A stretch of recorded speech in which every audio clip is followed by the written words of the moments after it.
Okay, just imagine this for a second. Your whole kitchen smells like fresh lemon and warm spices. You've got this perfect golden brown loaf just cooling on the counter. Well, today, we're going to make that happen. We're diving into an amazing recipe for homemade lemon cranberry bread. It's so simple, super reliable, and honestly, just ridiculously delicious. So let's get into what makes this one so special. And this is the goal right here. I mean, look at that. This beautiful loaf, it's not just about how it tastes, right?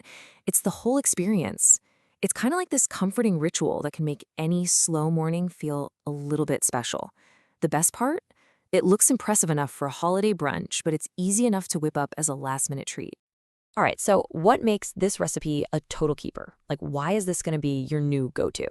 Well, it really just comes down to two things: consistency and flavor. This isn't one of those fussy, complicated recipes. Nope. This one is designed to work and to give you amazing results every single time. And here's the magic behind it. First, you get this perfect balance of sweet and tart. That bright pop from the cranberries is just, mmm. Then, the yogurt, that is the secret weapon, people. It gives you a super moist texture that never, ever gets dry. Little science for you. The acid in the yogurt reacts with the baking soda, and that's what makes the crumbs so incredibly tender. And maybe the best part of all, the whole method is pretty much foolproof, and you probably have most of this stuff in your pantry right now. All right, next up, ingredients. Any good baker will tell you the key to a stress-free bake is getting everything ready before you start mixing. So let's get organized and see what we're going to need. Okay, here's our lineup. You've got your usual suspects, the dry stuff: flour, sugar, all that. Then you've got the stars of the show, those beautiful fresh cranberries and, of course, a lemon for that amazing zest and juice. And remember what we said? The yogurt is absolutely crucial for moisture, and the oil, that's what's going to give us that perfectly tender crumb. And you know what's great?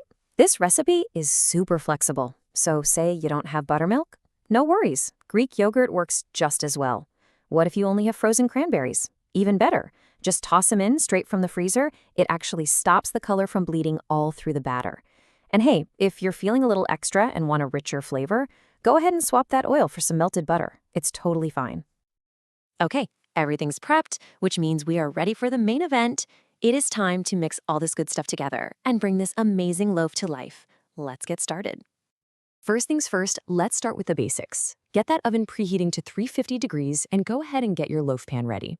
Now here's a really key step. You've got to mix your dry and wet ingredients in separate bowls. Whisking the flour, baking powder, baking soda, and salt together first, that's what makes sure everything is perfectly distributed, which means you'll get a beautiful, even rise. Okay, now for the big moment. We're going to combine everything. Pour your dry ingredients into the wet and listen closely. Stir only until it's just combined. Seriously, this is the #1 rule for a tender, quick bread. Do not overmix it. If you see a few lumps, that's totally fine. Leave them be. Then just gently fold in those cranberries and pour that beautiful batter right into your pan. And into the oven it goes. It's going to need about 50 to 60 minutes. The classic toothpick test is going to be your best friend. Just stick it in the center, and if it comes out clean, you are good to go. Now listen, this next part is super important. You have to let it cool in the pan for about 10 minutes before you even think about moving it to a wire rack. That little rest is what helps the loaf set up so it doesn't crumble on you. So your loaf is baked and smelling amazing. But wait, there's more.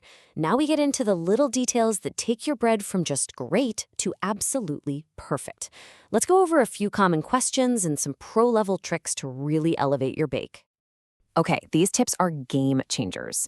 You know how cranberries sometimes sink to the bottom? Easy fix. Just toss them in a little bit of flour before you fold them in. Want an even bigger lemon punch? Just brush the warm loaf with a simple lemon syrup. And look how versatile this recipe is. You can make amazing muffins with the same batter. Just bake them for about 18 to 22 minutes. Or hey, go crazy and add some white chocolate chips or chopped nuts. All right, let's talk about something that might freak you out a little bit. Imagine this. You pull out your gorgeous loaf, you slice into it, and you see these weird greenish-blue streaks around the cranberries. You're probably thinking, what in the world is going on? Okay, deep breath. Don't worry, it's just a little bit of science.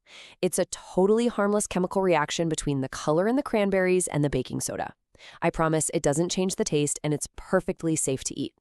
If you want to avoid it next time, just make sure you've got enough acid in there from the lemon or the yogurt to balance everything out.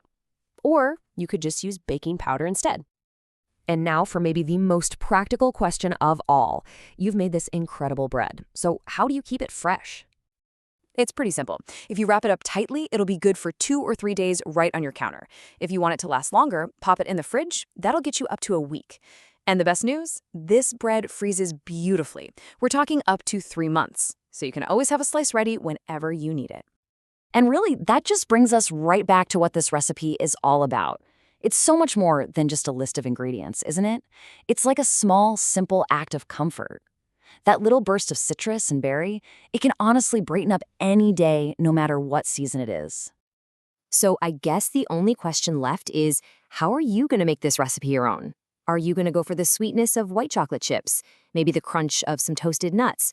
Or, hey, what if you swapped the lemon for orange and made a whole new thing? The possibilities here are pretty much endless.